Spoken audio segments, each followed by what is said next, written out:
Yo my G's, I'm back again, and this is the second of the Straw Hat character analysis series, where I analyze the characters from the roads. And I'm not gonna lie, I kinda clocked that these aren't really character analyses, and it's just a straight up a character explained. But that's a minor cause this video is my analysis, and I'ma do whatever the heck I want. Now today, we're gonna analyze the General Franky. And I'm not gonna lie, he is a frontline soldier. Now I know in true roadman fashion, we'd normally just light a spliff and chill in our Nike Tech tracksuits. But let's not lie, not all roadmen are like that. So if you're not, then grab yourself a cup of tea. Tetley's is my preference. Get yourself some biscuits and relax as we look into the General, which is Franky. Alright, so boom. I like to call Franky the General of the Straw Hats. And no, this has got nothing to do with the fact that he's got that General Franky battle transformation thing, but more to do with his reliability. Cause trust me, Franky is that guy. Now since we're discussing this from the roads, I'd say that Franky is that one guy that you know is gonna come clutch. You're gonna ask him to pattern something, which just means you're gonna ask him to do something. And Franky is the member in the gang that responds, say no more, because he's got no complaints. He understands that the job has got to be done. I mean, I literally get so much joy just thinking about that battle in Dressrosa, but we'll talk about that in a bit, because we got to go back to the beginning and Franky's origins to understand a little bit more about him. Now Franky, in true roadman fashion, is just a tag name. You know when you're introducing your boy and you're like, yo, this is Killer J. Well, this is the same for Franky, because this guy's government name is Cutty Flam. And so like your local roadman, I understand why he'd be hiding his name, because your local roadman's name is probably like Ernest or some shit like that. And apologies to anyone who's called Ernest, but can you really be intimidating with such a name? Anyway, I digress, because Franky, like the rest of the Straw Hats, hasn't had it easy. In fact, he was actually born in the South Blue, and I'm pretty sure no matter what country or city you're in, the South is definitely the ghetto.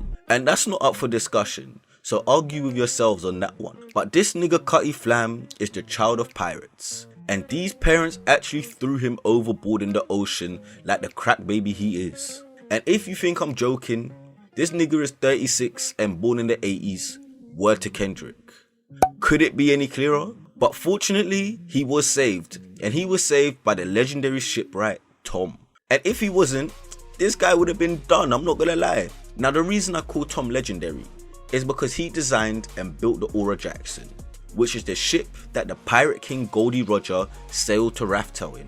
And if we're talking about Roger's clout, that guy is literally the plug. In fact, bun that, he might as well be El Chapo. But anyways, after being saved by Tom, Franky became an apprentice of Tom's. And since this is a road analysis, Franky was the equivalent of a sendout. You know, the guy that kind of gets sent on errands with no clout yet. But Franky wasn't the only apprentice, because he was with a next guy called Iceberg. But Franky was definitely a rogue apprentice though, because he was out there building battleships.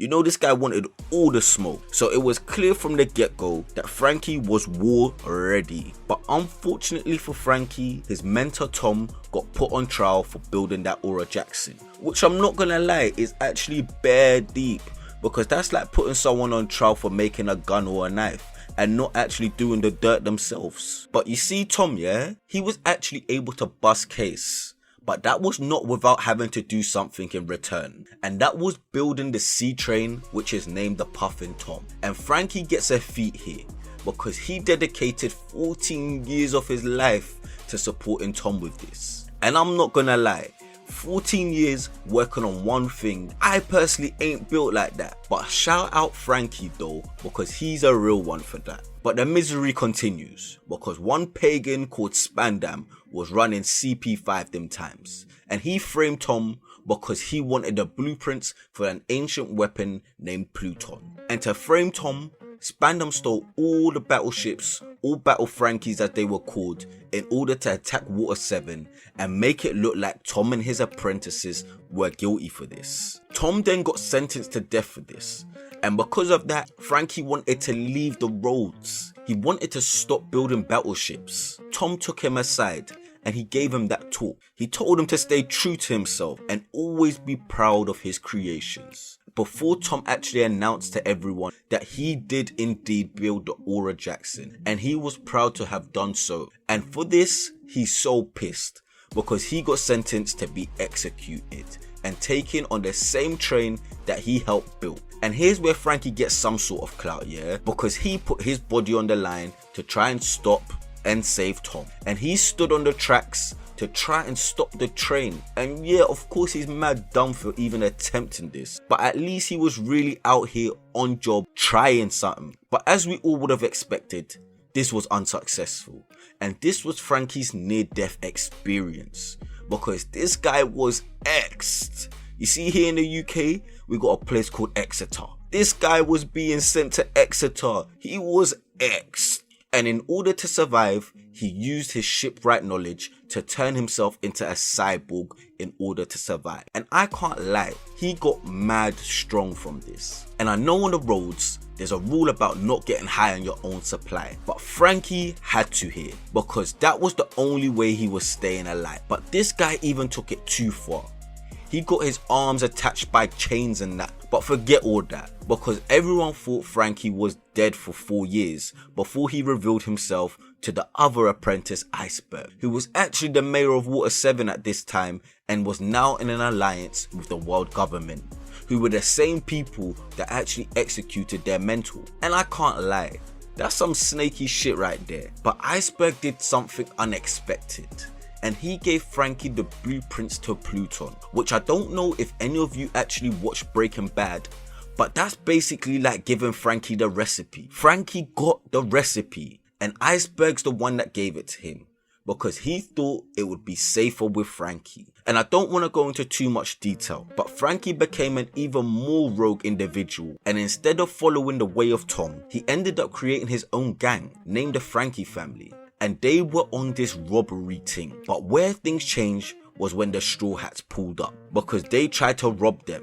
and Usopp even got mad injured during this. So the Straw Hats went and they destroyed the Franky house, which was the base of their operations. And one thing that I've learned in One Piece that Franky didn't know at this point is that you don't want the Straw Hats as your ops, because they got plot on their side.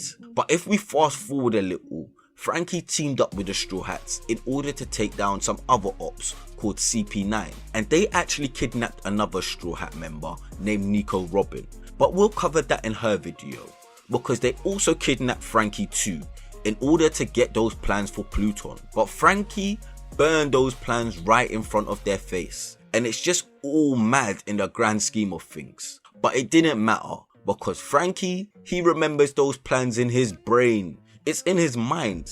And then he teamed up with the Straw Hats and beefed CP9 on Eni's lobby. And even till this day, I can't lie, those fights were lit. And after all of this that happened, Franky used the Adam wood that he bought with the money that he robbed from the Straw Hats in order to build them a new ship named 1000 Sunny. But this is where his future was set, because after beefing CP9 alongside the Straw Hats, Franky's name was making noise on the roads, and he ended up getting a bounty of 44 million berries. And so it was only right that he would join the Straw Hats, because it would have been a wrap if he didn't officially become a pirate. And so Franky took up the role of the shipwright for the Straw Hat Pirates, and I can't lie, it's been lit since. In fact, Franky has become one of the most loved characters in the story. He's straight up vibes. This guy be fighting guys and shouting out super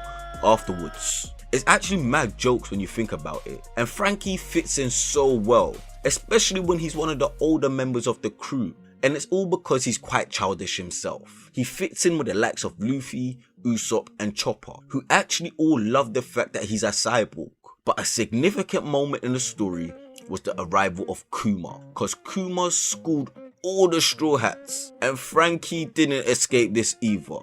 and he got sent to Karakuri Island, which was actually the birthplace of Vegapunk. And for those of you who don't know anything about Vegapunk, he might be one of the biggest mysteries in the story, because his technology far surpasses anything that we've seen. But here, Franky found the blueprints to hella things, but he also accidentally blew everything up with some random self-destruct button, which I never understand why labs have, yeah? But anyway, I digress, because that's like having hella recipes and blowing it all up. And in the midst of all of this, he got caught up in the explosion, and Franky's skin was basically all burnt off. But fortunately for him, the explosion led to him finding the next lab, and he spent the next couple of years putting in that work, using all the research he found in order to build himself a new body. And now he was even more lit. I mean, this guy can even fire lasers now. And I know I gotta wrap up this video now because I've been talking for way too long, but it would be wrong if I didn't highlight this point, yeah? Because when it comes to being on smoke, Franky ain't no one to play around with. He's had a couple of fights in his time, and currently here in Wano, he's done his thing. But the one thing that stands out for me was in Dressrosa and his fight against Senor Pink. And just thinking about that fight, it epitomizes the fight between two old school roadmen. No straps, no knives, just straight up hands. These men squared up and went blow for blow, and that to me was one of the realest fights and something I'm hoping to see again. And so far, as I mentioned, in Wano, Franky has done his thing. His reliability is second to none. A real soldier on these streets, and one that you know always gets his shit done. Franky the General will sail the sunny around the seas, and one day could potentially be a general or commander of his own fleet. And without fail, Franky will always be reliable. But that just about does it from me. Shout out to the mandem and the girldom that made it this far in this video. But now you gotta do me a favor, and that's to leave a like on this video, and of course to hit that subscribe button and subscribe to the channel so you never miss out when we discuss more characters from the roads. Safe.